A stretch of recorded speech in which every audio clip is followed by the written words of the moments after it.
Good morning, everyone. It's a good job I'm not reading the chair's schedule verbatim because it says good afternoon at the start. Good morning, everyone. I am Councillor Theo Butt-Philip, Chair of the Human Resources Committee of Somerset Council. I am Chair in my capacity as Executive Lead Member for Transformation Human Localities. This committee has powers delegated to it by full council in human resources policy, meets as and when required, as necessary, council. Worth noting that the principal functions of the HR committee to determine, monitor, review and amend staffing policy practices to secure the best use and development of council staff, including the power to deal with matters relating to staff terms. Agenda and papers have been published on the council's website in advance of the meeting. Today's meeting will be run using a hybrid format. Committee members and key officers present in the meeting room and the other elected members and officers physically or remotely join the meeting to speak on specific agenda items. The council will be making an audio recording of the meeting to assist with the recording of our discussion. I quickly further highlight the following to enable our meeting to run. Please only use the chat function for agenda items and or to indicate that you wish to speak. Hand up facility, which would be please only speak at my invitation and please name before. Remember to turn off your microphones, cameras when not speaking. There is a facility on MS Teams under the ellipse button called Turn on Live Captions, which subtitles screen. Okay, that brings us on to agenda item 1, apologies from Council Finns, Oaks, and have any other? Mark Healy as well, I think.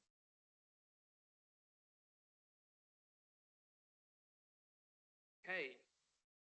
Declarations of interest. Have any additional declarations of interest? No? Fine.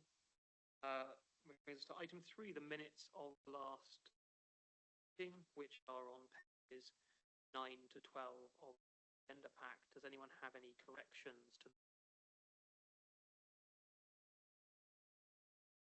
in which case do I have a proposer for the minute? Proposed by Councillor Hill. Do I have a seconder? Seconded by Kendall. Those in favour? Against? Much. Those are passed, and I will find them when. Item 4, public question time. We have no public. Does anyone online have a question? No. So that brings us to item 5, which is on pages 30 of the agenda pack, the HR policy plan. Sarah Welland to talk. Thank you, Chair. HR policy and projects. So hopefully I've circulated a report which contains 2 recommendations in it. First recommendation is to approve the afford policy plan that I've put together. So you may be aware that recently we've stood down a lot of our non-essential work, and some of that included our policy work. So we continued with policy work where we needed to do so in terms to ensure that we were legal and compliant. But the significant piece of work that we commenced pre-vesting day and had continued post-vesting day, which was reviewing all of our HR and employment policies as part of the new Somerset Council, was temporarily delayed. This is a proposal to that work again with a kind of timetable for how we would like to take that forward as and within the document you will see that I have rag rated each of the policies and just provided an explanation to just explain why they're colour coded in the way that they are, and the timescale that we would like to work to with these. So just wanted to questions, comments, please regard. Thank you very much, Sarah. Does anyone have any questions? Yes, Councillor Wakefield. I was just going to ask, in the past, we've always had a thing showing us how they differed from whether we've got through. But, I think it's useful to know how they differ, because it sounds to me as if we're sort of going back to what was Somerset County Council policy basis. What Yes, so that links in nicely to the second recommendation actually, and the proposal there was that we did revert to the original process where the policies bring to HR committee are those that require your form. So the arrangement that you've referred to is the one that, yeah, you will remember we put in place in October 2022, and the report at Appendix 2 just provides a bit more detail on the agreement that we reached with you as HR committee then. So you're quite right, we agreed for that for an indefinite period that we would present, as well as the policies that required your formal approval in the way that we would do. I would also, or we would also as officers, present to you policies where they may not have necessarily required formal approval, where there was some change to one of the district councils. So part of the second recommendation was that we thought that it was better to revert back to that original agreement, but obviously opportunity to discuss that if you have some concerns around that approach. I think the way I read it was that we were going to not do that, right? But I just thought what I was really asking was, could you report to the committee at some point what changes have been made so that we could actually be aware of it, either in advance of making it. I don't know which way is better, but I think people who worked in the district who were part of it to know changing. So there are a couple of options. We could continue with the with this ongoing arrangement as it is, where we present the whole policy to you, all policies to you, and then I would, if you remember, we have the kind of colour-coded summary table.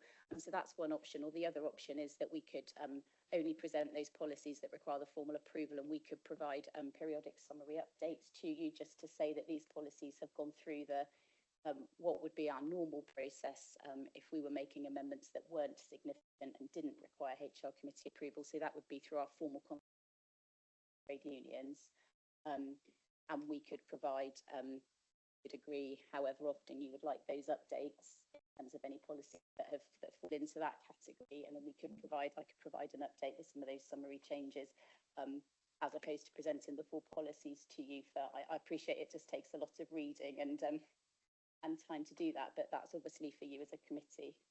Yeah, no, I personally would appreciate an update like you were suggesting. I'm not suggesting you can't go ahead with your suggestion, but I think the thing is, because the policies are so long and detailed, I do ask myself, any employee ever actually, any of them, sorry to say that, but they are very long and detailed, and I certainly didn't do that when I was in.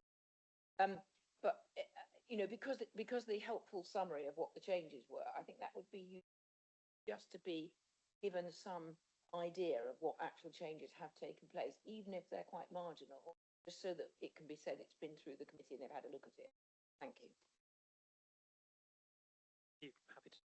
Yes, of course. Yeah. Okay. Right. Who was first? Because unfortunately, those who've chaired meetings in this room know you can only look one side at a time.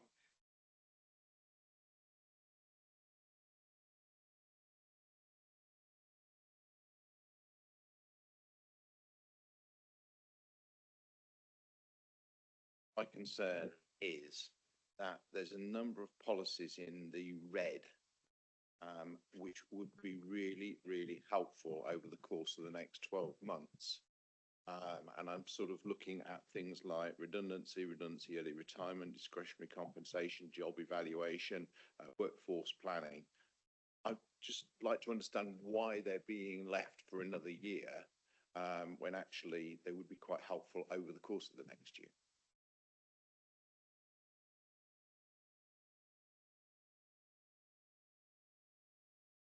Sorry, are you going to answer that? Okay. Sari Bryce, Strategic Manager, HR Practice. This is a proposal, David, but there are some complexities to this. So some of the policies that you referred to, certainly pay and grading, there is a plan for that. Job evaluation linked to that. But that is a project that is going to take 12 to 18 months to do.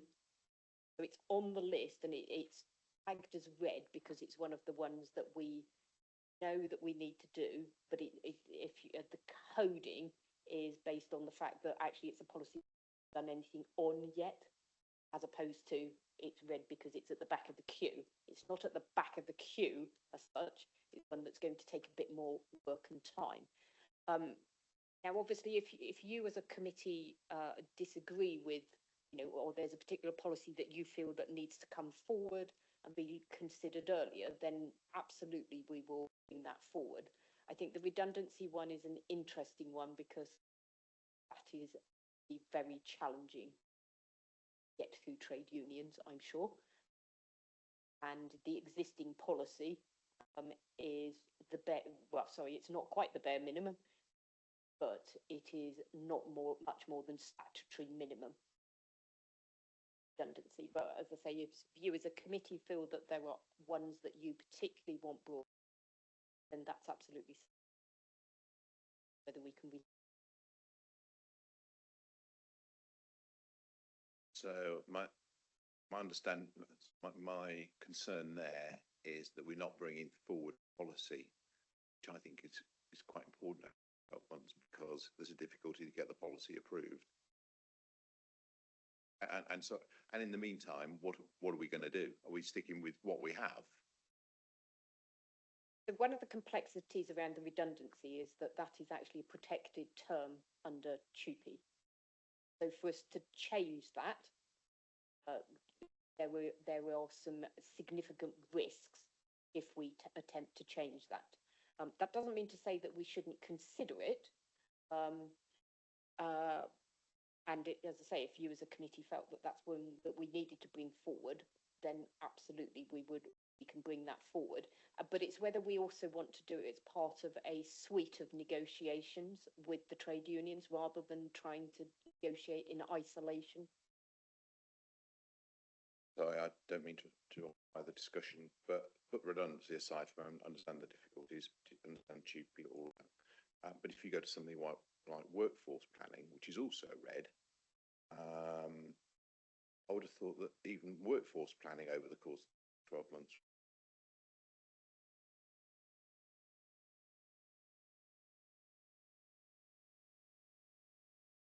Thanks, Chair.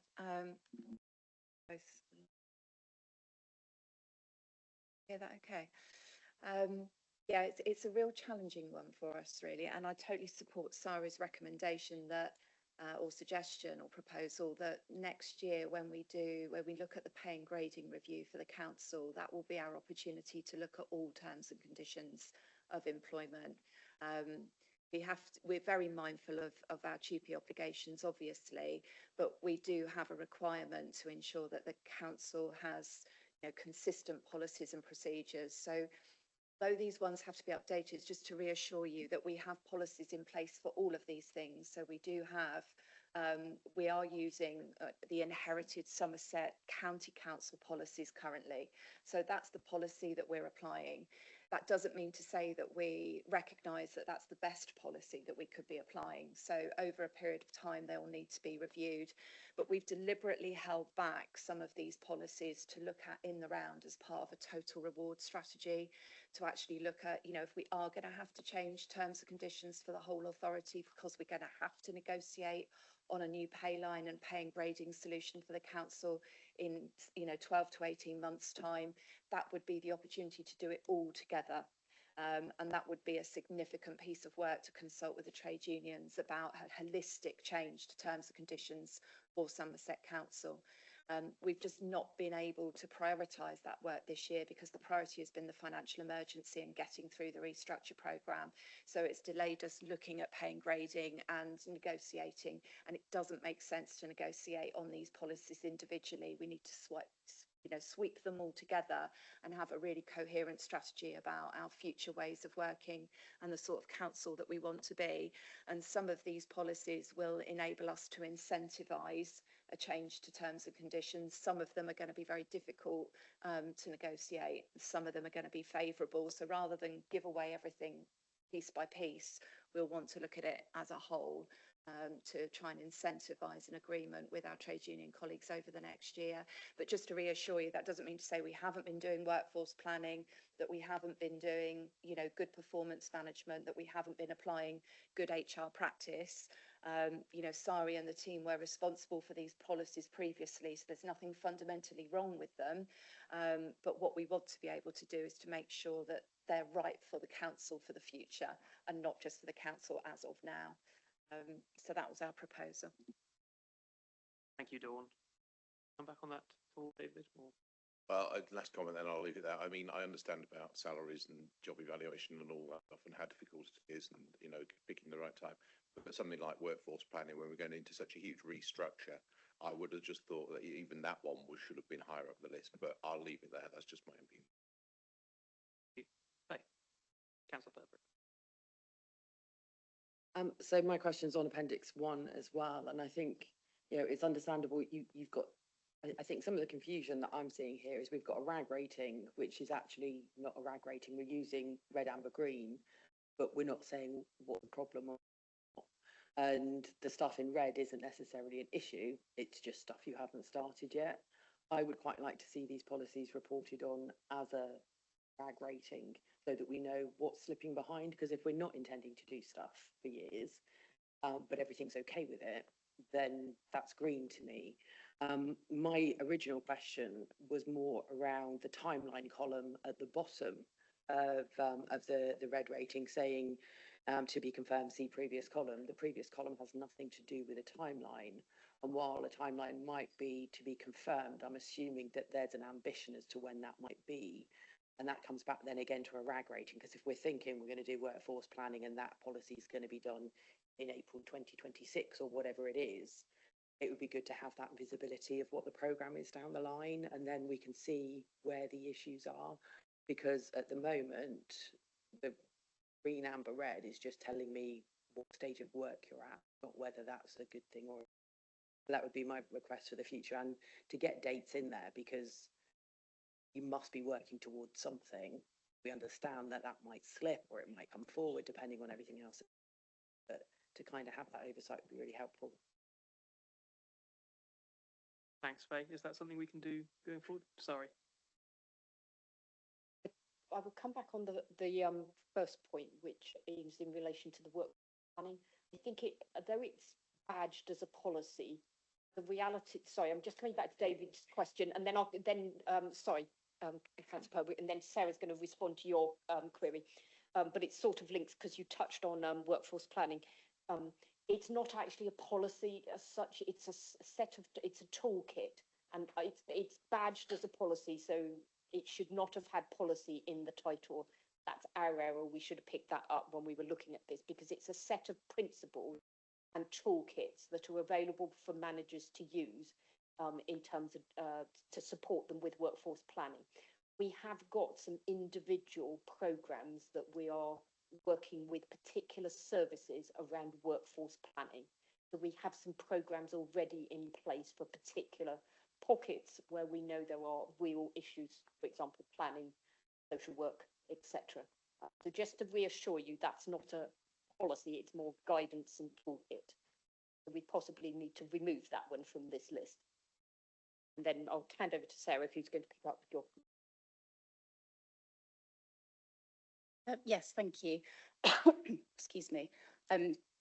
Yeah, I take on board your point. I would take it away and let me look at actually updating it in line with the true RAG rating and timelines. I think what I was trying to do was to explain why the red ones were further down in terms of where the links were and pick up.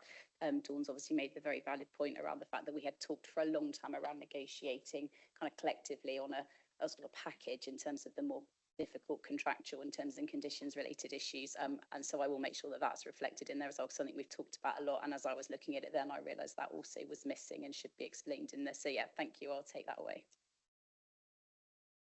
Okay, thank you. Do either of you want to back on those? Not, we'll move on to Councillor Lishon.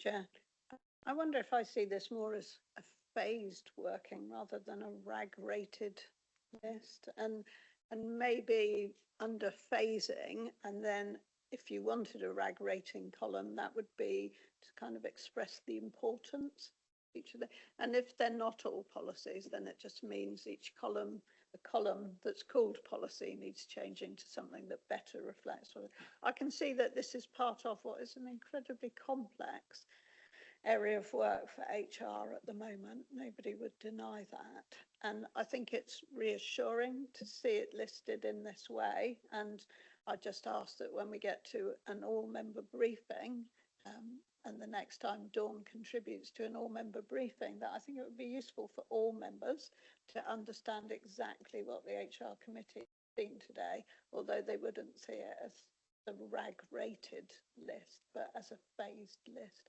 It's really helpful for people to understand what lies ahead, I think, for us to understand.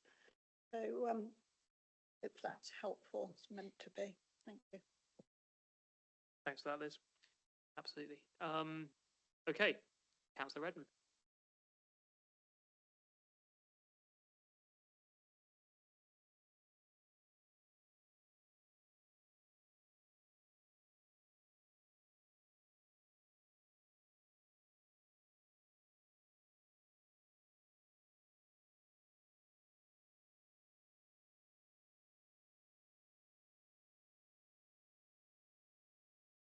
Okay, thank you.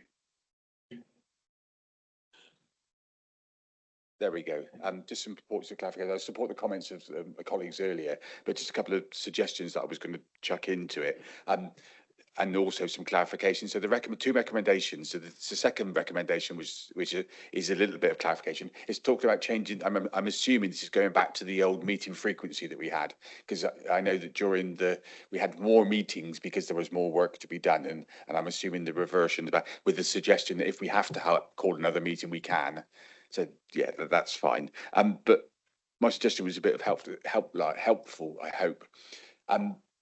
Obviously, we're agreeing that you can make some decisions for some policies between meetings. And one of the things that I've done in my scrutiny committee and other committees is included towards the end of the agenda a bit where it says things circulated between meetings for information. So rather than have all of it, every policy or indication coming at each meeting, what you could potentially do is circulate something between meetings, as has been indicated before. Some of these policies are quite long and in depth, and so you can make the decision, circulate the information, and then pick up, as it were, close the circle at the next full meeting to allow any comments to come back in. So that might be helpful. And it's just a clarification, really. I was confused a little bit about the review timeline, but I'm assuming that each of the policies, once a decision has been made, then a review date will be put onto that, and then so that we can monitor going forward. I'm seeing some nodding, so I'm agreeing. So thank you. I think that covers all my points. Thank you very much, Lee. Some very good points. I'm not sure we need to respond to them right now, but we'll take that on board.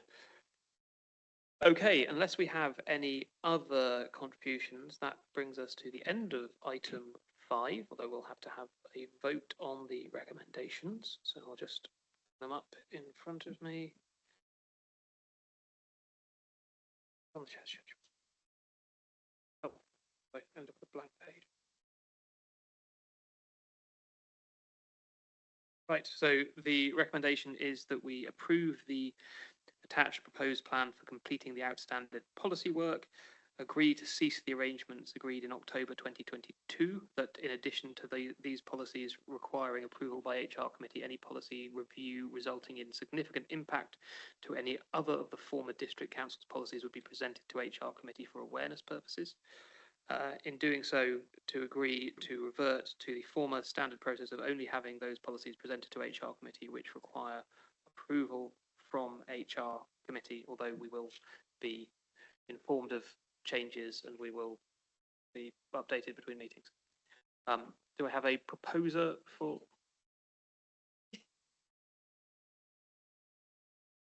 I said that without the microphone. Do we need to add wording about being informed of changes to that? Otherwise, will it just be kind of lost in the midst of time? So approve the attached proposal plan for completing outstanding policy work, and inform the HR committee of changes to policies made which do not become before the committee. Yep, absolutely happy to. Something like happy that. To accept those. Everyone happy with that? We'd take that as a sort of drafting amendment. I don't think. Yes. Councillor Leisure. Sorry, I think there are two amendments. I think there's an amendment to the first recommendation asking officers to revise the proposed plan to reflect a phased approach to the work. And then, as Sarah says, under the second of the recommendations is to report back to the next meeting of the HR committee. What did you say, Sarah? Well, I was intending to say something along the lines of reporting to the HR committee, not just the next one, to each committee meeting, changes that have been made which haven't come before the committee, where they affect district or former policies, where they changes from former policies. It's the changes we want to see, isn't it? We know the districts weren't all aligned, so changes to former policies. So to report to the HR committee a summary Yeah. of changes made since the last committee meeting or something like that. Thank you, Cover it. Alan. You want to come in? Chair, thank you. Just to clarify as well, we would do that for all legacy councils. So all legacy councils, because there are a number of new policies which are Somerset Council policies. So rather than it be focused on those changes from district colleagues, we'll look at all of the changes associated with that. So we'll do all 5 as part of that. Thank you. Okay, I'm not going to try and read that out, but we're happy with the principles behind that. So we are voting on the proposals we have in front of us, but with 2 minor amendments. The first to the first proposal to that the proposed plan should reflect the phased approach.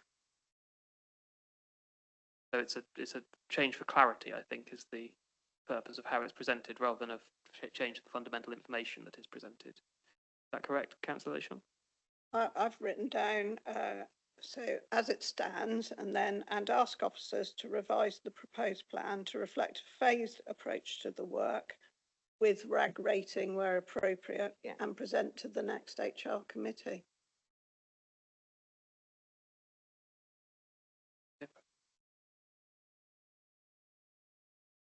Might be a bit wordy. Okay, fine.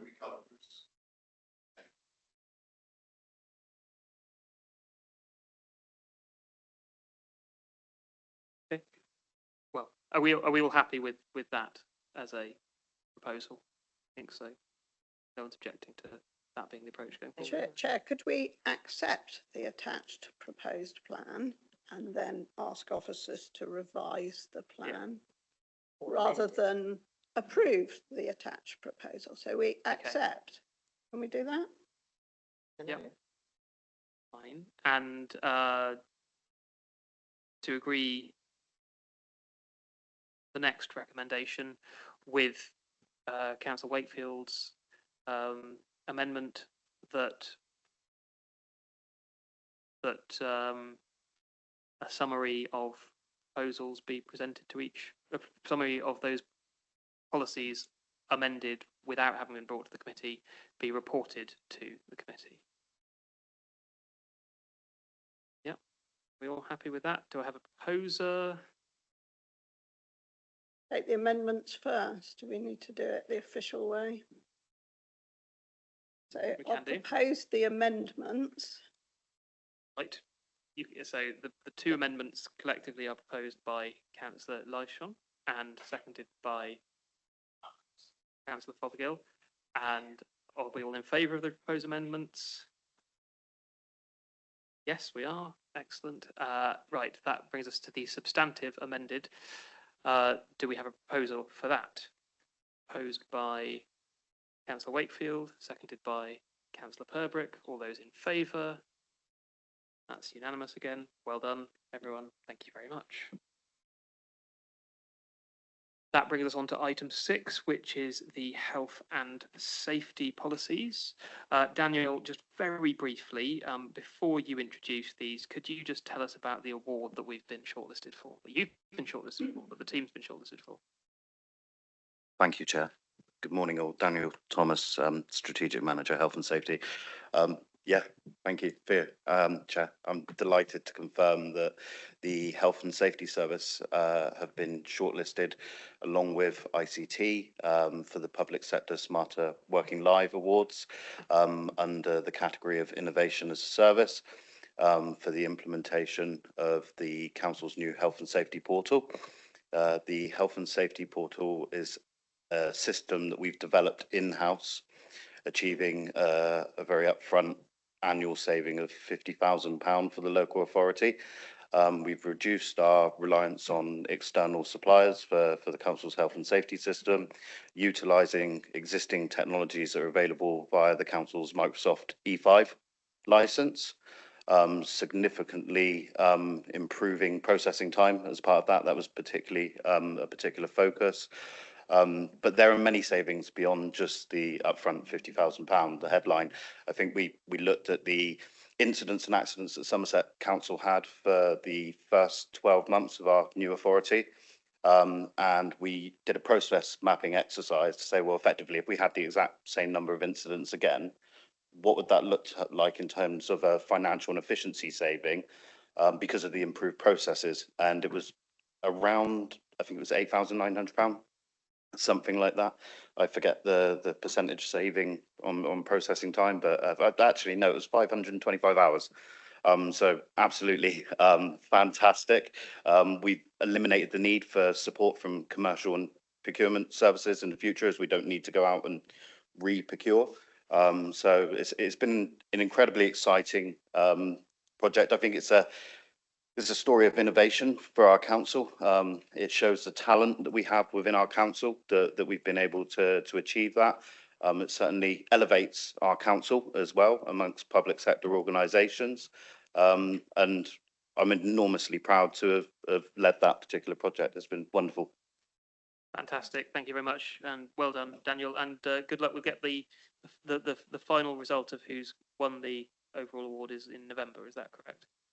21st of November, Chair. I believe there were 39 entries and we were shortlisted from 39 entries of that category. So it's absolutely fantastic in itself that we've achieved shortlisting. Fantastic. Well done, Daniel. Thank you for all of your work on that. Okay, that brings us to the health and safety policies. We've got 5 policies to look at today. Is that correct? We have, Chair. Would you like to briefly introduce the report? Absolutely. The Health and Safety Service, in accordance with our policy review programme and our forward plan, have reviewed 5 policies: the fire safety in the workplace policy, young workers policy, manual handling policy, volunteer policy and work equipment policy. Our recommendation to the committee is that the committee approve those policies. Across all policies, there are no significant changes to the policies of note. The minor changes, acknowledging the withdrawal of certain services, for example, or systems like rapid access to physio, the introduction of the council's new health and safety portal, replacing the legacy BeSafe system, for example. Right. Thank you very much, Daniel. Does anyone have any questions or comments on the report as a whole? Yes, Councillor Purbrick. Just one really quick one. It was great. It was really well laid out. It was really easy to find what we needed to, and thank you for that. Thank you. Whether that's your new system or you, but thank you. Thank you. Thank you very much, Faye. Yes, Councillor Kendall. Agree with Councillor Purbeck there. However, when you really read into it deeply, it's producing a lot of paperwork, making a lot of time wasted for people who are doing all these daily checks, weekly checks and all this.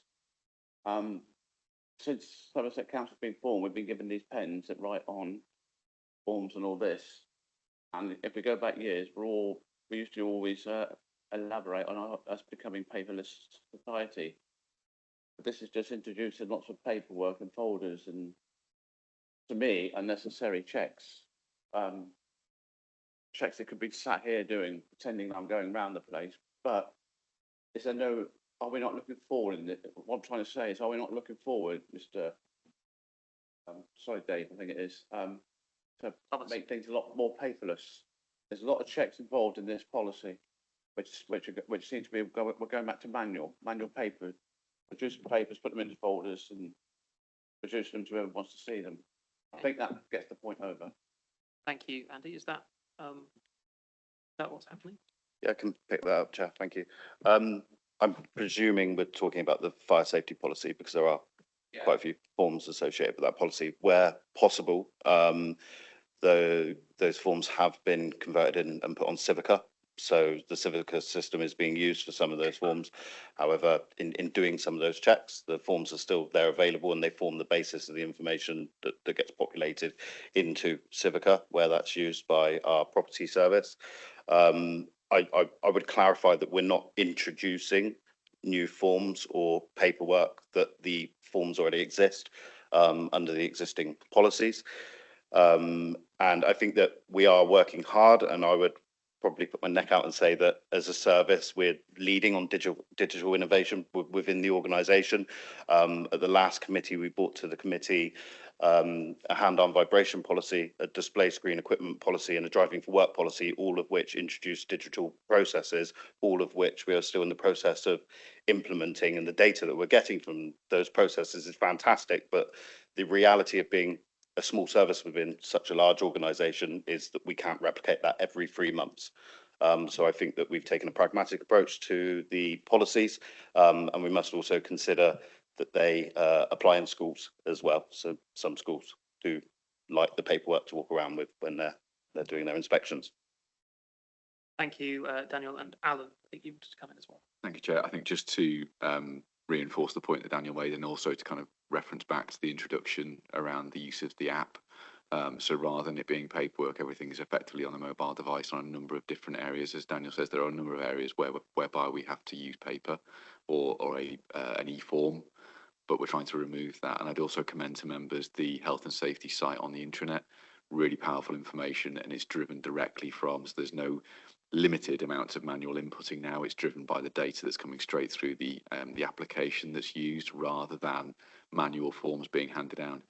I would say that it's not been eradicated, but it's good to see the competition that Daniel's just said about being at the forefront of digital change. I think there are a number of services that will probably challenge that, but it's great to see the level of competition between services about how do we innovate, how do we bring that kind of level of change. So to reassure members, we are looking at removing as much as possible the use of those paper forms, and even the digital version of a paper form, to try and make sure it's integrated and we have that data. It's great to hear. I was just purely asking on the view of, I've read this policy and I'm going to comply on a certain check for certain things, and it's great to hear that the future is here, and it's with apps and all this. Fantastic. Thank you very much. Thank you very much, Andy. Councillor Fothergill. Thank you. So HS37 Health and Safety Volunteers Policy. Can I ask a couple of questions on that, if I may? I wanted to see if anyone had anything else on the General. overall before we'll go policy by policy and see if anyone. I should be quiet for a moment then. So, Lee, were you on something, the overall stuff? Yeah. Okay. First of all, congratulations for the award. And I read through and I understood most of the policies. The point I wanted to make was following on from that and the digital innovation that we're having. Are we monitorising that? I'm a big believer in, because everyone seems to be reinventing the wheel over and over again. So if we've got something that's good, that we've developed ourselves, are we able to share that love and gain financially for it? By selling the applications to other local authorities. We did propose that to ICT. I believe that ICT are involved in other networking groups amongst local authorities where there's a general consensus on sharing technologies within local authorities. So our biggest potential customer base, ICT have suggested slightly out of scope because it may sour relations where information and we're benefiting as a council from other technologies that other local authorities are developing. But we've certainly suggested that would be possible. I think the display screen assessment app is an example of one that could be replicated and sold to other organisations. But I think that that's where, if that was to be progressed, it would be from an ICT perspective and not a health and safety perspective. Daniel, did you want to come in? Thank you, Chair. Not wishing to prolong the item, but just in terms of the comment around monetising it, there's a kind of a quid pro quo relationship across all of the Microsoft family of local authorities. So where we are developing one aspect, that information is shared, and equally we look for others to share back other information around, for example, the use of Copilot in other areas of work. So there is a kind of a conversation, as Daniel describes, and that's being had. Clearly, if there's an opportunity to promote that and sell it as part of that expertise, we would do so, but we're getting more benefit from trading the information and the approach at this stage. Thank you. Thank you both. I acknowledge that, but forgive me, and I'll be a little bit blunt here. We're in a financial emergency, and we need to be looking at every opportunity to gain if we can. And Chair, forgive me, there's also the return on investment that we need to be looking at in relation to that.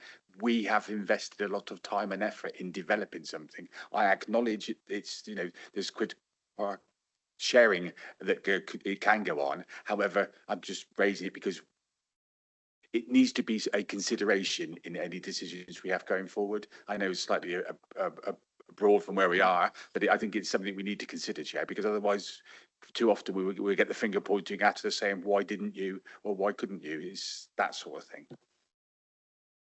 Thanks for that, Lee. You know, good points. Taking us slightly outside the scope of the HR committee, but we'll take those. Did you have anything else, or shall we go on to the individual policies? No. Yes, Councillor So for that, my thought on that is that if hopefully Daniel and his team were to win the award, I think you get approached anyway, actually. Because if you win something like that, I think it'll become public, and then people will say, well, how did you do it? Then we'd have to consider how we shared it. But I think, you know, I hope you do. I really hope you win. Thank you. And good luck with that. Okay, thank you all.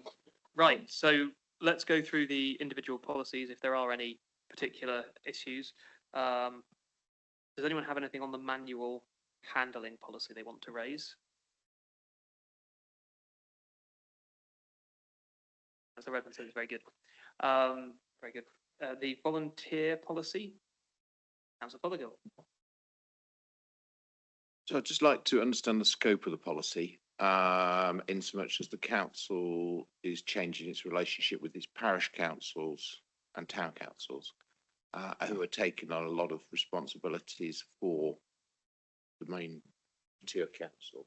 So, for example, maintenance of rights of way. The responsibility of rights of way stays with the council, Somerset Council, but the volunteers that are now maintaining those are out there in parishes. So are they volunteers of the Somerset Council, or are they volunteers of parish councils? And are they covered by this policy? That's just one example of one area where I just think we need a bit of clarity, because depending upon your answer, you may need to do something different with this policy.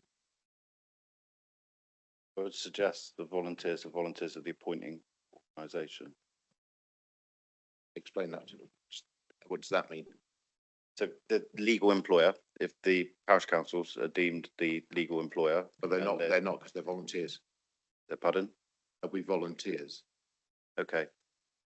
Presumably this is the organisation for whom you are volunteering. So if the parish council has taken on responsibility in an agreement with Somerset Council, then you would be a volunteer for the parish council. Is that correct? Does that mean there needs to be a formal handing down of that responsibility to maintain footpaths and bridleways? Sorry. I'll attempt to try and answer it, but my view is that, as others have said, and I think Chair said, is that this covers volunteers that are on the list of volunteers for Somerset Council, because we have a list of volunteers. So it wouldn't cover volunteers that are that have been approached by or being used, unless they're on our list, or being used for work that the parish councils are picking up because they are volunteering for the parish council, not for the Somerset Council. Alan's going to come in and disagree with that approach. Because I think there's an insurance issue here. Alan. If I can try and clarify as simply as possible, in essence, where that volunteer has submitted to, say, for example, the Rights of Way service, that they're going to be a volunteer to the service, whether they work with or for or exist in a parish council is neither here nor there. They are volunteering to the Rights of Way service, at which point this policy would take effect. If they are volunteering to do the similar work, but they are doing so through the parish council would have the responsibility for that. So that would be the distinction. If we placed a call out for volunteers to maintain our Rights of Way network and they responded to the council and this policy would apply.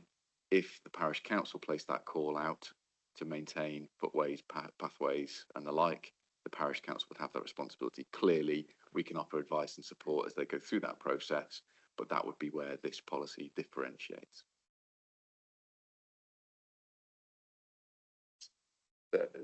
Just follow my thought process through. Is that all right? So, if they go to the service, then they would be covered by the service, the Somerset Council's insurance. If they don't, then they have to be covered by the parish council's insurance. Through you, Chair, I'd have to check the insurance processes, but in the logic is correct. So if they come to us as a council, our policies would apply and our procedures would apply. If they go to the parish council, their procedures and policies would apply. Just one step further, if I may. So ignore Rights of Way, move into other areas which are all being devolved. I think that needs to be made very clear to the parish town councils, because otherwise they won't have that insurance cover in place. Through you, Chair, noted, absolutely. And one of the reasons we have always promoted as a council things like the use of a highway steward, for example, and some of that more technical work on the highway, that is something that we've always promoted as a benefit, in the sense that the insurance liability for those operatives working next to the highway in those riskier areas is covered by that. And we've always advised parish councils of that, and also that kind of Chapter 8 training required as well to manage that.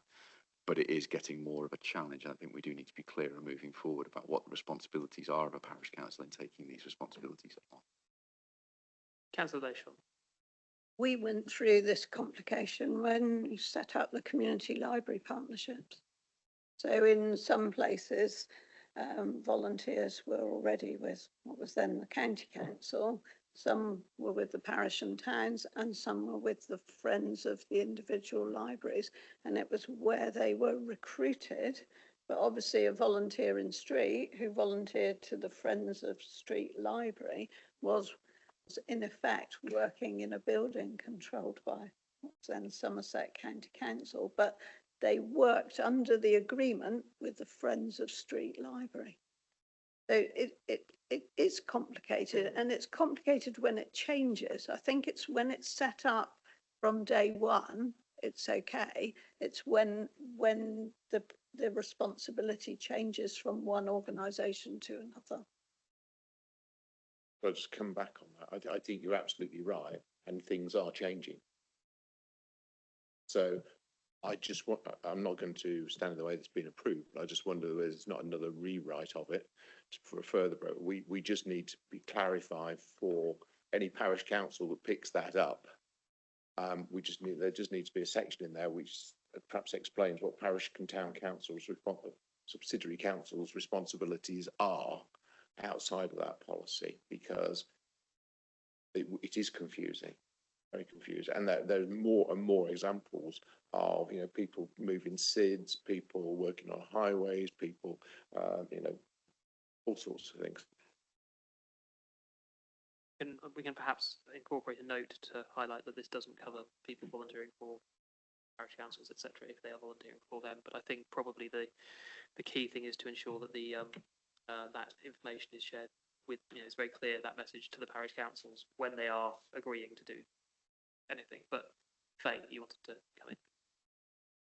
Yeah, sorry, I think there's a whole can of worms here that's probably something outside of HR policy but needs to be looked at, because presumably with the volunteering portal and the great work that that's doing to try and bring our volunteers in through the same place, we'll be encouraging third parties to advertise their volunteering there as they did on the old portal.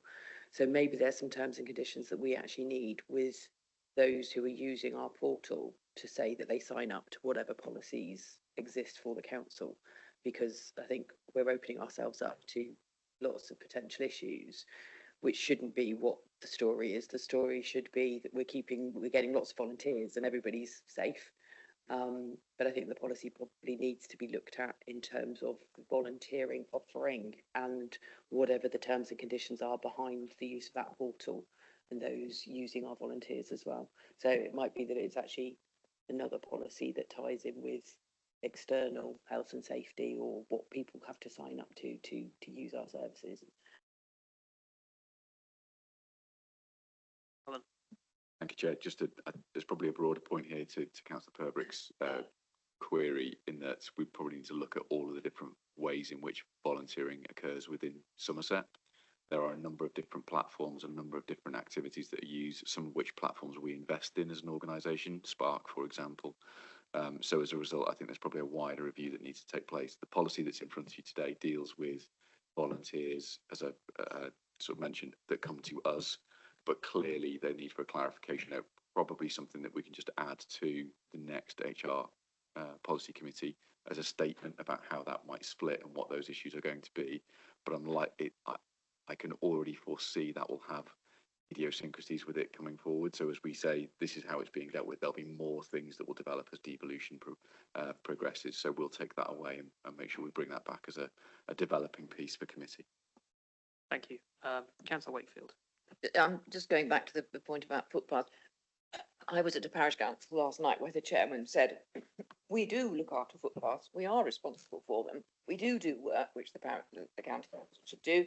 Most of my parishes have got a footpaths officer, some of whom go and do work, excuse me, some of whom try and get the county to do it, but not always efficiently. But in any way, I just think Councillor Fothergill is right to have raised this, because they're all wondering about what their position is in the devolution that's going on and being asked to clear ditches or sort things out. And I've been telling them that I thought their own insurance should encompass it, but that I didn't know the answer.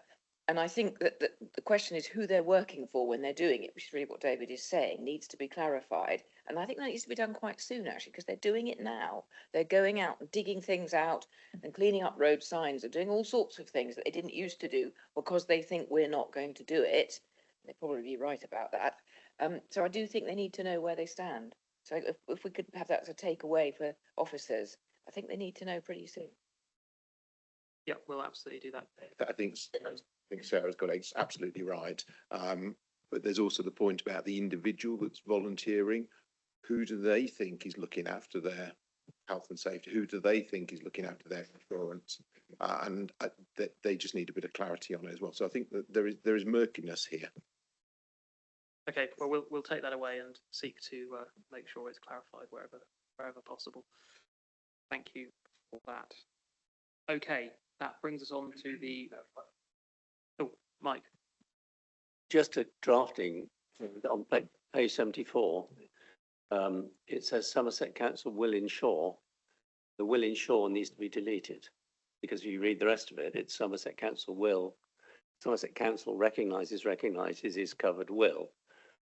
And then similarly, when you get down to page 7, volunteers will, to be consistent with the summary above, it needs to say volunteers will be expected to, or volunteers will be required to, or volunteers must.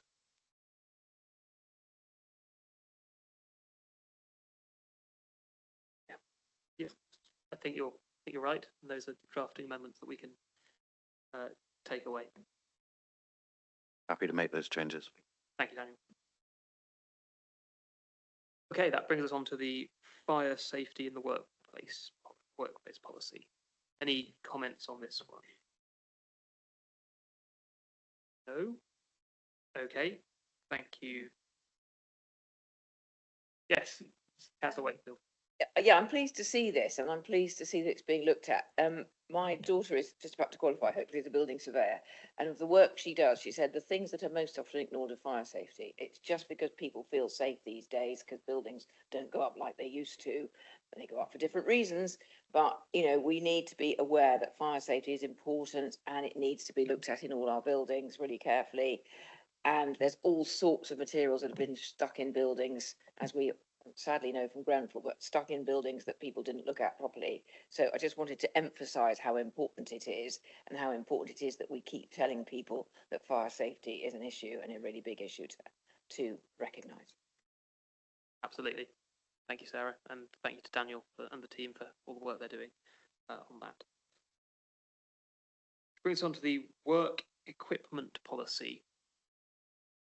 Does anyone want to bring up anything on the work equipment policy? No? Okay.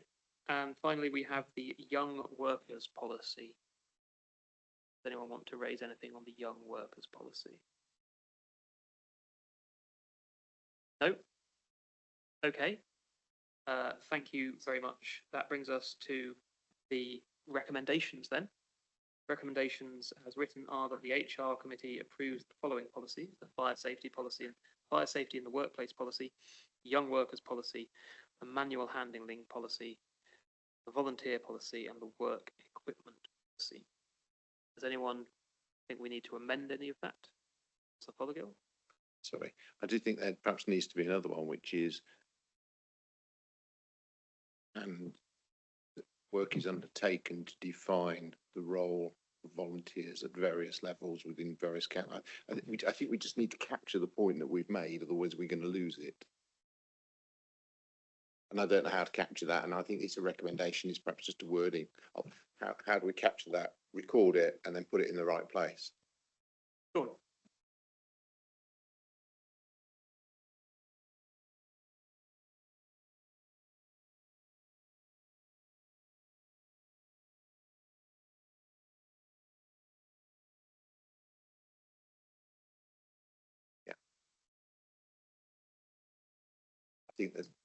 I think there's a next step, which is we can say they don't include it in this, but at some point we're going to have to say what they are included in. Yes, although I think that probably falls outside the scope of the HR committee, but I could be wrong.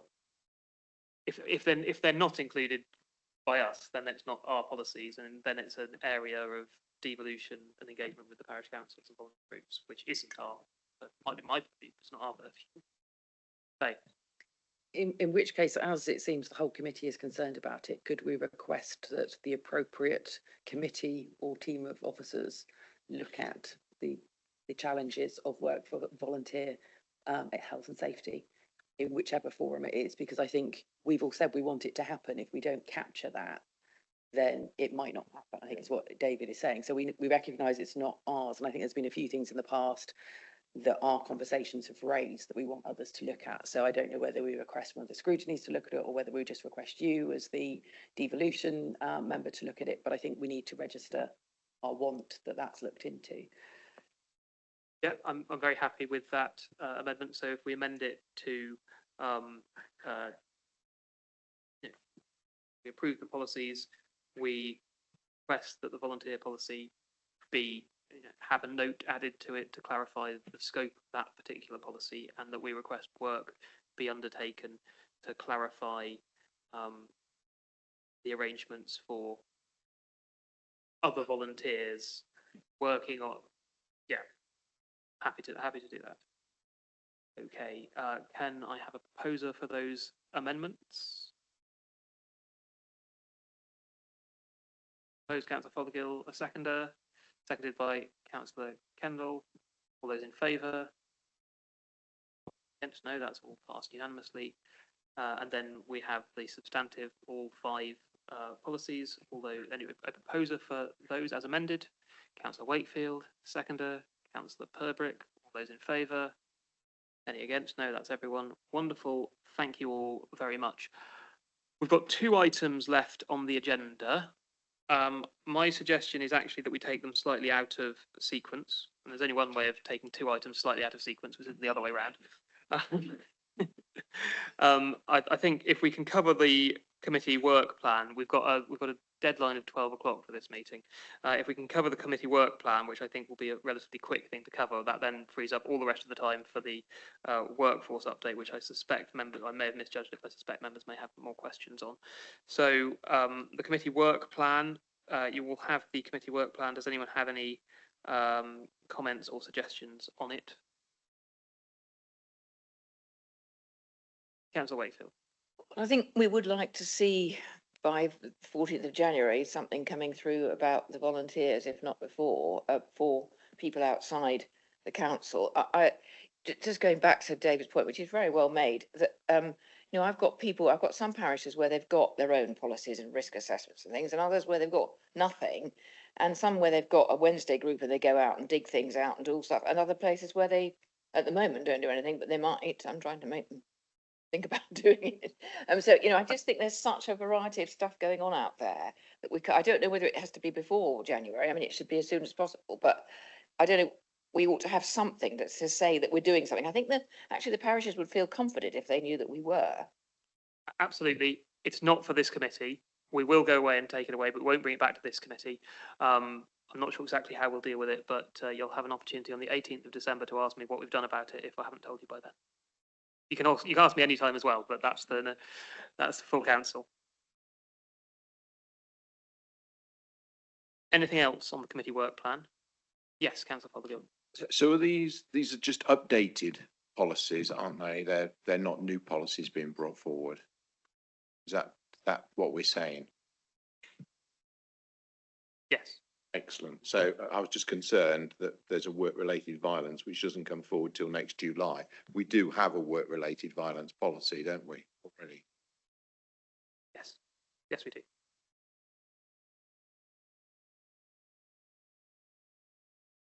Thank you. That deals with item 8, the committee work plan, which brings us to the workforce update, and I will hand over to Dawn.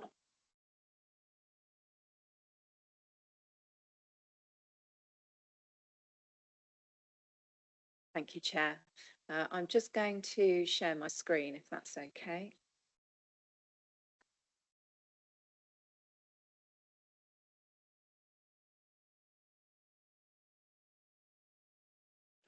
Bear with me.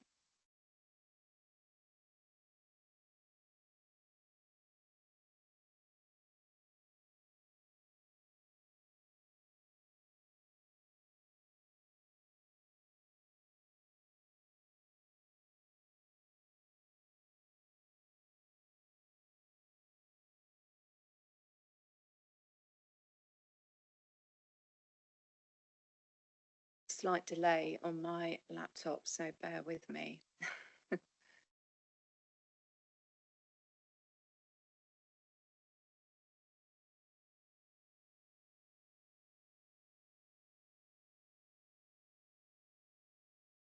Is that accessible for everybody?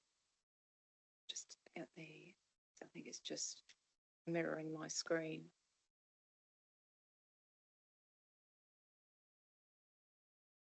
Okay. Okay.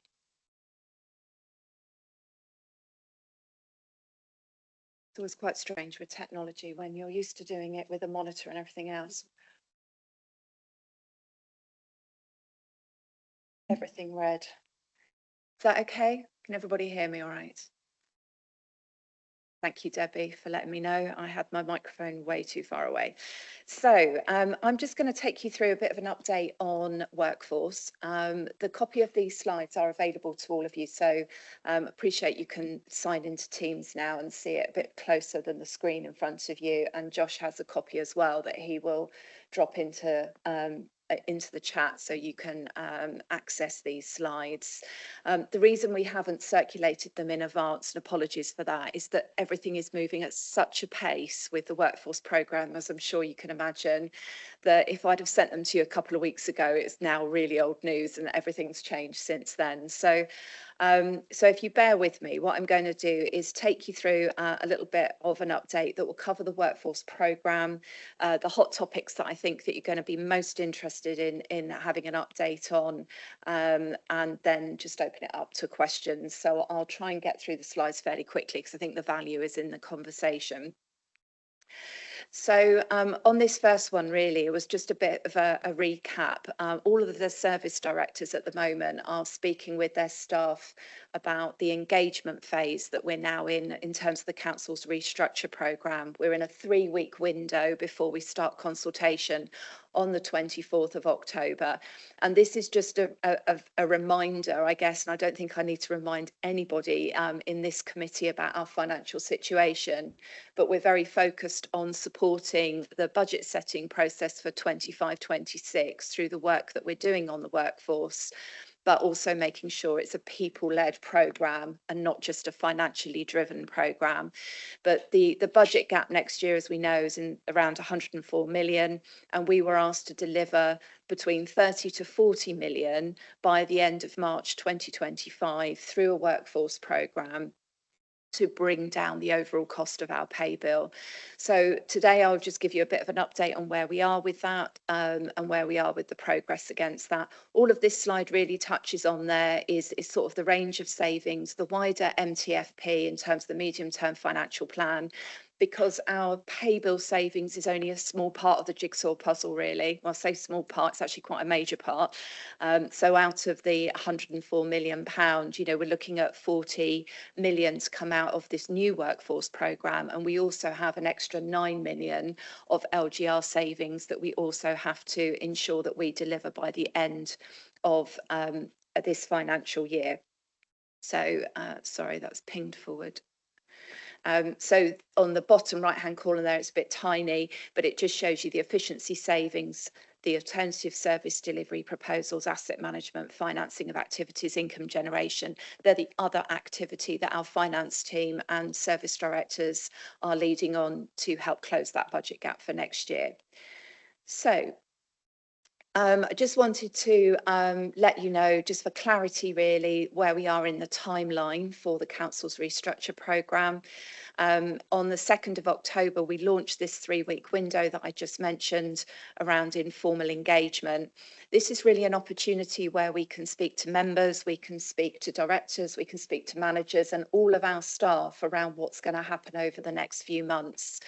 It also gives us an opportunity to meet with staff that are going to be negatively impacted by the consultation, which will start on the 24th of October. So anybody that we know will be potentially at risk, anybody that we've identified that will fall into a ring fence where there are more people than there are jobs available, will have an informal conversation with their managers prior to the 24th of October as a bit of a heads up and a courtesy really to let them know that they will be affected, but all of the information will be available to them from the 24th. This is just a way about treating people properly and people not finding out difficult news at the same time as everybody else, where 75% plus of our workforce won't be negatively impacted. So we wanted to focus on those that will be during the engagement, but to let all of our staff know what is happening and what to expect.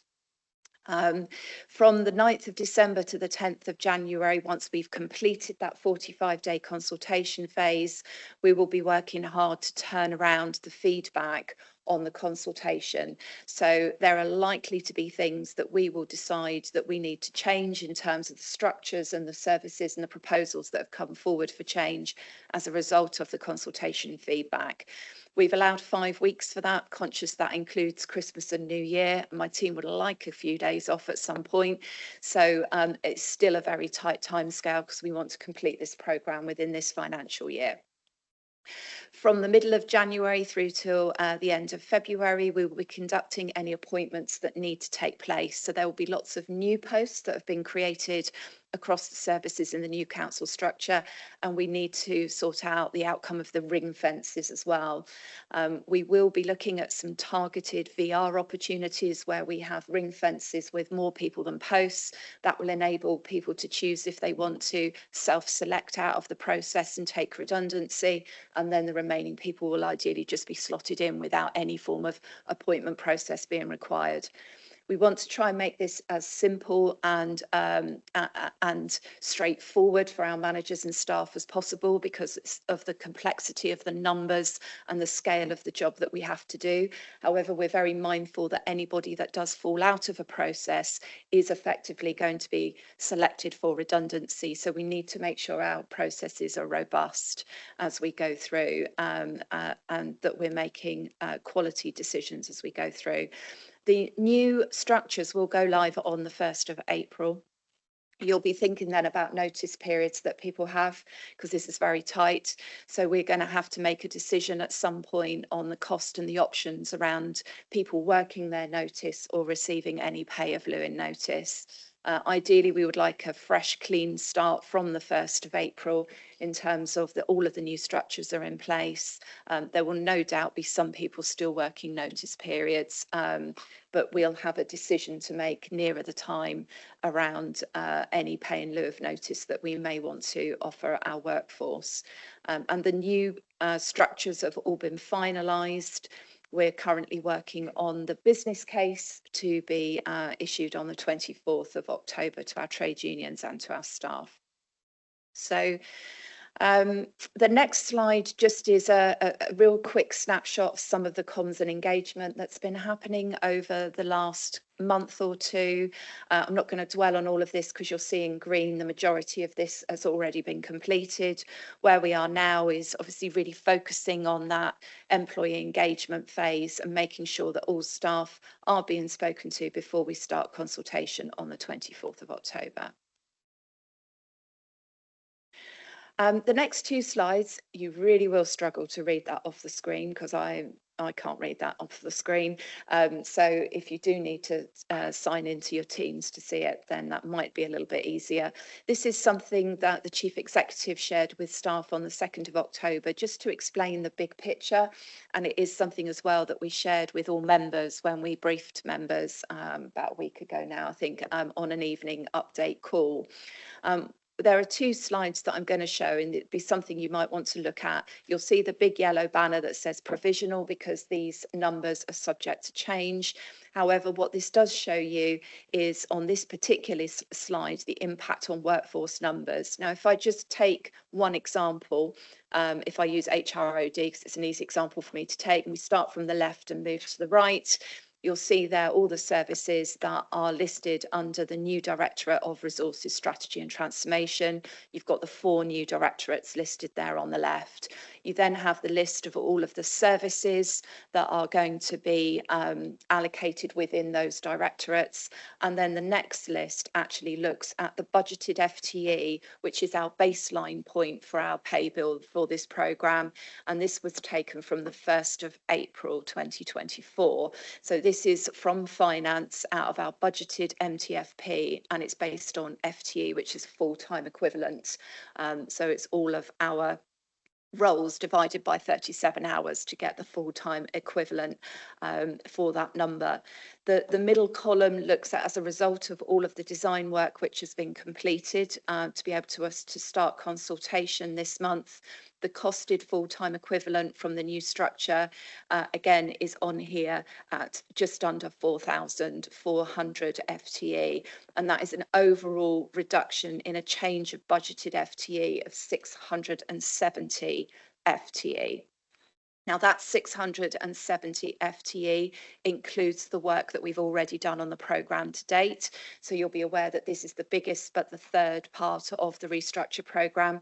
The first part of the programme was the voluntary redundancy scheme. We had 194 individuals in terms of staff leave on the VR scheme. The FTE was smaller, and then we have to look at the FTE that was funded by the general fund to actually take it off of this figure. So we'd be looking at around about 150 to 160 FTE that we've already banked as a result of the work that we've done. We also need to take into account our devolution activity. We've had in the region of 40 FTE that has been devolved to town and parish councils over the last few months. So again, that is towards this saving. There will still be a gap. So what we are looking at now is how much of that gap may incur compulsory redundancies, and we're working very hard to minimise the number of compulsory redundancies that will happen during the next phase of the programme. There are going to be vacant posts in the new structure, so where people are at risk or they fall out of a ring fence, there may be suitable alternative employment that they wish to consider, or a job that they wish to put an expression of interest into, to prevent the need from them being made redundant. But there will be compulsory redundancies as a result of this programme, but you'll see there that the number is not as significant as we initially started with, because of all of the work that's happened since last November to drive down the pay bill. The next slide looks at the budgetary impact around this. Again, you've got the 4 directorates on the left and moving across each of the services within those directorates. Now, we've actually conducted 3 rounds of design authority panels to try and drive out the savings safely using our design principles, and working with executive and service directors to deliver this programme. It's not being done to the organisation. We've been working with our senior leadership team to deliver this programme, and it's been sort of led and supported by the Chief Exec and the Design Authority Group that was nominated to work on this programme. So you'll see there in the middle column a target of 22%. Now, when we got to the beginning of sort of end of August, beginning of September, we were still a considerable way away from really hitting anything near the target financially for the programme. So what we've done here is we looked at, if everybody had a 22% budget reduction, this is how we'd get to £49 million worth of savings. And you'll see from here the variety of work that's been done and what has been achieved across each of the services, across the whole organisation, in terms of the total impact on the general funds. If you were to look at the HROD as an example, we've removed 1.5 million from our base budget, and that is a 23% reduction. So our aim was to try and hit a minimum of 22. Some services, like the workforce service, has gone further because we've needed to offset those services that are frontline that have not been able to go as deep on their staffing reductions. Now, the only other thing I would mention about these 2 slides is that the financial slide doesn't immediately correlate to jobs. And the reason for that is one of the other things that we did. If I was to go back a slide, if I take infrastructure and transport as an example, they've got a 38.9 FTE reduction there, and you'll see that their financial situation is 30% less. The reason for that is we've been able to identify a number of jobs within that service that don't have to be funded by the general fund, so they can be capitalised, for example. So that's why you might look at the numbers and they look a little bit out, but there's a lot of complexity behind this work in terms of making sure that every single post has been identified, has been mapped to an employee where it can be, and we understand how every post can be funded.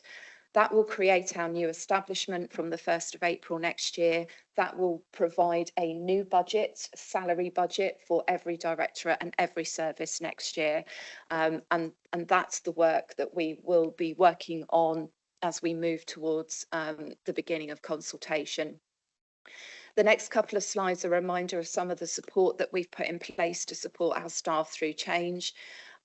We are hosting a series of webinars with external partners on what we believe will be really helpful topics, quite diverse topics. That's just a snapshot on this slide of what's happening in October. So every few days, really, throughout the month, there are opportunities for people to engage on the things that they think might be useful for them personally.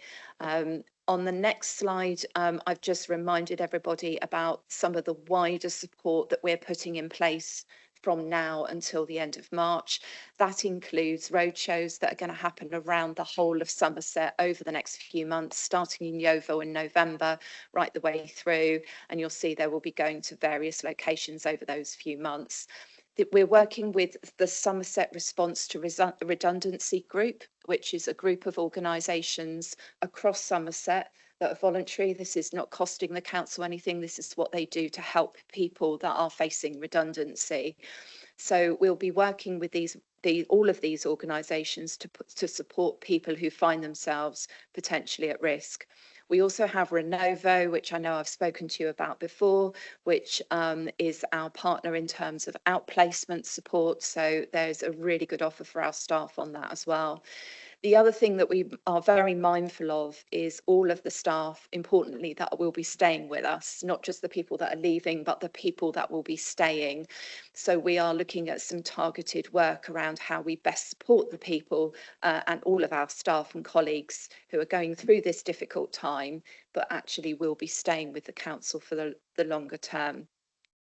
However, before I touch on that, we've had this conversation before about capturing knowledge as people leave the organisation and transferring that knowledge back to other members of staff that are going to need to pull on that knowledge in future months and years. This is, again, a bit of a busy slide, but it gives you a snapshot or a quick photograph of our knowledge and retention transfer toolkit.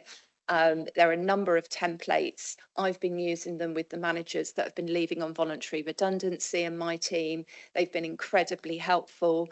It really encourages people to think about all the things that they want handed over, because most people don't want to just go and let everything just be lost. They want to share their knowledge and help the organisation and help their colleagues.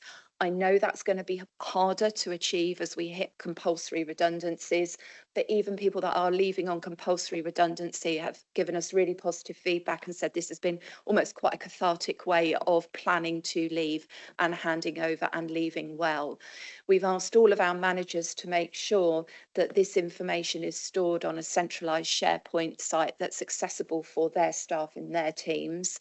And that's been done on a localised basis. So there are different solutions for different services, because not everybody is going to find an online SharePoint facility the easiest way of sharing that knowledge going forward. So I wanted to touch on that because I know we've had lots of questions on it in the past.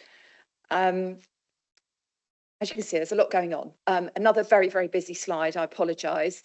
This is talking a little bit about outside of the programme, the other work that still continues, because we are not only running probably one of the biggest workforce programmes of change that council will ever see or has seen in a number of years, but we're also delivering the day job. So this is just to let you know these are the sorts of things that are happening in parallel, some of which we have brought to you before in a little bit more depth, but everything from mandatory training, replacing quite an old-fashioned appraisal system with regular conversations, how we're embedding values and behaviours, how we are engaging with staff in terms of temperature check staff surveys. There's also on here a number of things that I've already mentioned. What I haven't touched on is the people strategy. I'm very conscious that as a new organisation, we haven't endorsed a 3 to 5 year people strategy for Somerset Council. So the OD team have been working with me to draft that, looking at best practice and working with our partners across Somerset, looking at the whole system, and we'll be bringing you a draft strategy by the end of the financial year. We're also working on a number of management development solutions. So we're working with partners to look at interventions that will support the new executive leadership team from November, interventions for the corporate leadership team, which includes all the service directors, and then an overarching management and development framework for all of our managers to know what's expected of them and what support and training and development will be available from them as we move out of this period of restructuring and get on with a day job, which will be nice when we get there. And again, 2 slides to go, nearly there. Thank you for bearing with me. This slide is just, again, a snapshot around our pay bill reductions. This is some of the other work that's been going on in parallel to the restructuring. You'll see there that we have been driving down headcount since around about November last year. Because of all of the controls we put in place, we've reduced our FTE by 230 and our headcount by 281. We're reducing our recruitment. Sensitive screen. We've been reducing our monthly pay bill. We have reduced our agency spend. Agency spend is now possibly plateauing out because we're very mindful of the fact that we're going to be looking for redeployment for staff at risk. We've looked at agency recruitment as opposed to bringing in new permanent staff over the last 6 months, knowing that this was coming. And we've been reducing overtime and travel expenses as well. And so finally, here's some other things that probably don't get much airtime really because of the size and scale of the transformation and improvement programme work that we're leading on. The Establishment and Recruitment Control Board is still meeting 3 times a week to make sure that we are keeping a really tight grip on our establishment controls and looking at how we're going to do this going forward after we've restructured. We have been working on how we can improve our recruitment principles and practices. We have been leading on an overseas social worker campaign, bringing in new recruits from South Africa, which has been incredibly successful.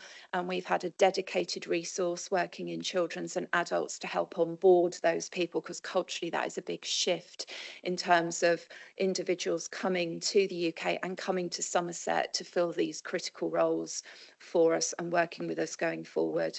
There's a work going on behind the scenes with planning, because that's an area that is really, really challenged with recruitment and retention.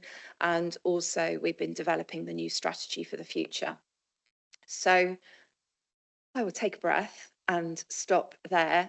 Sorry, that was a lot to take you all through in one hit. In some areas I've deep dived into sort of more information. However, this is really what we wanted to give you a flavour of. You'll have a copy of these slides, and myself and Alan and colleagues, I'm sure will be able to try and address any questions that you might have. Thank you. Thank you very much, Dawn. That was pretty comprehensive and quick run through quite a lot of information. We have until 12 o'clock for questions and comments on this. So anyone who's interested, put their hands up, starting with Councillor Purbrick. I have 4, but hopefully most of them are very quick. So thanks very much for that. There was some good expansion on what we got in the briefing last week. So do you want me to run through all 4 at once? Yeah, so the first question is, you talked about the capitalisation of some of the posts. How many full-time equivalent posts have been capitalised? And then on the back of that, are those posts all things that will time out? Because obviously capitalisation tends to be tied to capital receipts or borrowing or something else that is timely. Are all of those positions that have gone across short term, or is there a potential further redundancy pressure at some point down the track when that capitalisation cannot happen any longer? In terms of the knowledge transfer, excellent to see it's all going in. Has anybody tested anything coming out? Will be my refrain until somebody says, yes, we've tested it and it's wonderful. In terms of the retention of staff, there was talk in some of the slides about training and development, and there's obviously a lot of new people going into roles that they might need training for some of those more costly and career defining training things. Have we got retention and payback built in for those taking on those roles, so that we're not training people for them to go off somewhere else? And is that a policy that we need to be aware of within this committee? And then finally, on the people strategy, you've mentioned that it's coming up for review, the document's coming up for review in November. Is that something that we should be looking at in our forward plan in the January meeting? And if it's going to be finalised before then, is it something that this committee should at least have a glance at and an opportunity to feedback to in an informal forum before the 14th of January meeting? That's me. Thank you. Thank you very much, Faye. Dawn, do you want to? Because I'm sure Alan might want to come in on the first one. That was my fault really, wasn't it? Giving capitalisation as an example. There are lots of other ways as well that some of those posts we've identified different funding streams, some of it's income, some of it's grant funding. Only a small number would be capitalisation. It was particularly that area that there might be opportunities for capitalisation. To answer your question specifically about how many FTE posts, I don't have that answer for you today, but we will have that information through finance. So I can go back through to the finance team and come back to you offline around, you know, know, and we will finalise that information. It's not quite ready yet because we're still working on it. So by the time we get to the 24th of October, we'll have those finalised figures for you around the financials. And if there's any kind of granularity in there that you particularly want to understand, then I'll ask Maria Christofi and her team to, you know, to ensure that we provide that information as part of a more general update. Is that okay? The second question on knowledge transfer, have we tested it? I just really want to say, yes, we have. I have in my team. I cannot hand on heart at the moment say that we've tested it everywhere else, and that's simply just to capacity. So the team is absolutely maxed out on what we're doing, and we haven't got the time at the moment to do a lot of sort of cross-checking. So we're communicating I'm regularly speaking to service directors. We're regularly doing leadership briefings. They are very aware of what's required from them. We're about to give them another manager's guidance document that will remind them what their responsibilities are, and we'll include that in there. There has to be a certain amount of trust, I think, with our managers that we can give them the tools and the confidence and competence to do this stuff, but we just haven't got the ability to kind of centrally look at the compliance with that and test how useful it's been. So we'll build that in later on. So it's more the point that somebody's tested the system, and the fact that you have is great, because if there's anything wrong, you will have then incorporated that into the. It's not about, you know, standing over everybody, making sure everybody's tested it. But so often with these systems, you put stuff in, and then later on somebody comes to take it out and go, oh, well, that didn't work. If only we'd done it this way. So if you've done that bit, that's the assurance that I'm looking for. So thank you.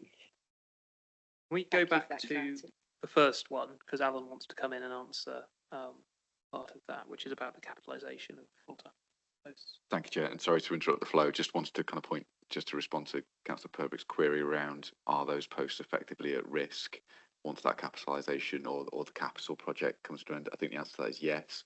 I think this process has driven much more rigour into that, so we know exactly what's been assigned to them and what is being funded from where. But there is always, if those capital programmes come to an end, then we'll need to kind of go through the process of serving notice as we move through. In a number of areas, we've seen capital programmes go on or different capital programmes come forward. Highways is always a good example of that. But in those cases, if there is no more, effectively, if there's no more work, there's no need for the post. What we found from all of the legacy councils is that they didn't apply that rigour across every single post. So a number of posts that moved from capital to general fund, which created an unanticipated pressure in the budget. What the process that Dawn's set out and the design panels have done have actually been able to track each and every post to a named individual and a SAP number that says once that project is end, those are the people that are at risk. So that's really helpful. Thank you, Alan. Back to Dawn. Thank you. I think the next question was around retention of staff, and do we have a policy that enables us, I guess, to, if we are, my understanding, if I get this, if I've understood correctly, is if, for example, we were funding someone from the council to do some professional training, have we built in sort of a bit of a safeguard that they don't just get trained and leave? It's yes and no to that question. The overarching corporate offer is not something that we're expecting to sort of tie people into, and we're working with partners to sort of reduce the cost of that, because we've already got a lot of external partners that we work with as a council, and some of them have offered, as part of their existing contractual arrangements with the council, some opportunities to do development with us or coaching for senior leaders at no additional costs. So we're trying to be very creative in how we're making this happen. So we're trying to minimise the cost to the council. Professional training and development is not led through HROD, it's actually managed at a service specific level. And we do, I understand, you can correct me if I'm wrong, have a policy that does enable us, if somebody was, I don't know, being supported to do a degree or a professional qualification, there are ways in which we can protect the council with a payback should they resign and leave the authority within, say, 3 years of completing their qualification or during that qualification, but it's slightly different to this.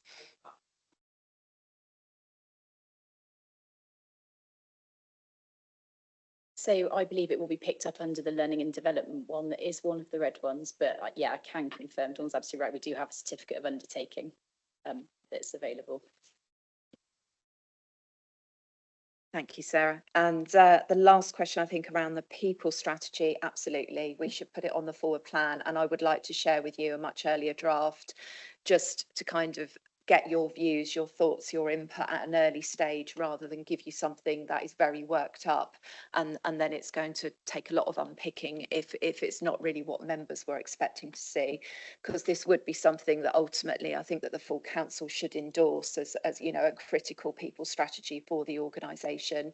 We don't currently have a people strategy in place for Somerset Council. When was it supposed to be finalised by, sorry? I wanted it to go live for the 1st of April 2025. Thank you. So, great questions. Thank you very much, Faye. And thank you for your answers, Dawn. Sarah Wakefield. Yeah, I've got an issue with what you mentioned about voluntary redundancy. You did say, I think, that when you get down to the sort of collective groups that people will be in, you might say there were 4 people in it, you might offer voluntary redundancy to see if people can weed themselves out that way. But I really worry about that, because I think in a small group, the best person's probably going to leave. They may be the most experienced, and we will lose a lot of talent that way. As you know, and we keep saying, it happened at Somerset West and Taunton. Everybody got offered redundancy and everybody left, and we had to re-employ some people. I'm concerned about that, and I'm concerned about people wanting to come back who've had voluntary redundancy because there's a different role they want to fulfill. I can think of one particular person who I know has accepted it and is leaving, but I think that person would accept a different role or a slightly revised role because we are changing, and possibly changing in a way that that person would actually quite like. But it seems to me we've burnt our bridges with these people if they take voluntary redundancy and they're not allowed to come back. So I'm very concerned, particularly about offering voluntary redundancy in a small group of people where probably the best person is going to take that because they're most experienced. Thank you, Councillor. Yeah, and it's obviously a concern for the organisation too. What I would say about any form of voluntary leaving on the grounds of redundancy is that decision sits with the council. So first and foremost, if there were, say, 5 people, 3 jobs, to put their hands up for voluntary redundancy, but they didn't meet the requirements that we've agreed with our trade unions for the scheme, then we might still insist that there is a selection process and still, you know, push that forward for compulsory redundancy. It's quite complex because I think we need to take a number of different factors into account. But if it was far too expensive, you know, and or whatever the reasons might be, then we might just say, actually, we need to do a selection process here to have the right people in the jobs. And unfortunately, there will be potentially people put at risk as a result of it. But when you are doing a change programme at this scale, size and pace, one of the criteria that I think we need to be, you know, we need to be fairly pragmatic. And if there are staff that do not want to be here anymore, and some people have been waiting 18 months for the opportunity to go, and I know that won't sit right with you, but there are people that really do not want to be here and others that really, really do want to stay here and work for Somerset Council. What this does is it gives us an opportunity for those people to put their hand up and say, I'm done. I want to step out of this process. I don't want to be interviewed. I don't want to go through a selection process. I'm happy to leave. You can make me redundant. And for us to go through the relevant approvals for that at the end of consultation. And then we may lose that. Without a shadow of a doubt, we will lose talented, experienced, knowledgeable people we already are. Looking at a 22% reduction of our workforce means that we cannot avoid that. I know we don't want to add to the problem, but also we don't want to be putting people through excessive processes when their hearts and minds are no longer with us and they do not want to be here anymore.